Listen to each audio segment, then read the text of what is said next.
et bienvenue à tous dans le journal de l'économie. Un premier feu vert pour le projet de loi de finances 2015. La Commission des finances et du développement économique au sein de la première chambre vient d'adopter la première partie du cadrage budgétaire. Elle a été approuvée par 20 voix contre 12.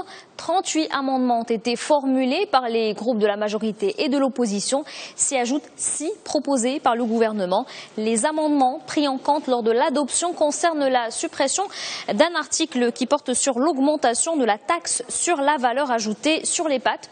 D'autres amendements touchent le trésor public et la création de 3 comptes spéciaux sur le volet croissance. Le projet de loi de finances prévoit un taux de croissance de 4,4%. Le texte table aussi sur un déficit budgétaire de 4,3%. Dans l'actualité aussi, le forum Meddays. L'événement s'est ouvert ce mercredi à Tanger, une 7e édition axée en partie sur les défis de l'Afrique. Et c'était justement l'un des grands thèmes débattus hier, un débat autour d'une question: comment pérenniser le rôle croissant du continent sur l'échiquier mondial? Pour animer les discussions, des politiques, des opérateurs économiques et des experts ont répondu présents. L'envolée économique de l'Afrique repose sur l'investissement et pour attirer les investisseurs, il faut améliorer le climat des affaires. Un constat qui fait l'unanimité. Dans une déclaration au micro de Média TV, l'administrateur directeur général de BMCE Bank a défendu l'idée du développement par région. Pour Brahim Benjeloun Tuimi, la croissance du continent reposerait sur les regroupements régionaux. On l'écoute. Nous sommes en Afrique, nous sommes 54 pays, nous ne sommes pas un seul pays.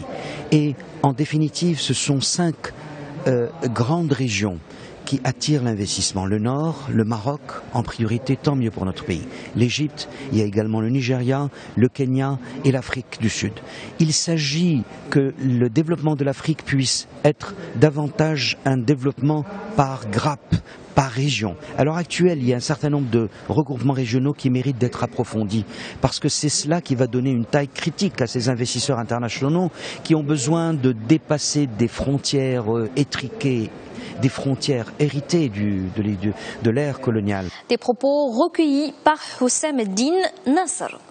À Rabat, un autre événement s'est ouvert hier. Il s'agit du Forum d'affaires asiatiques. C'est sa 3e édition.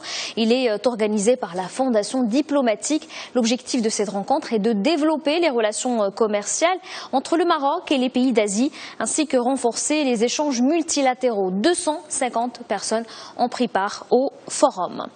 Et un mot de bourse maintenant. Nouvelle levée de fonds pour le fonds d'équipement communal. Après un premier emprunt obligataire d'1 milliard de dirhams, le FEC s'apprête à lever encore 1 milliard de dirhams.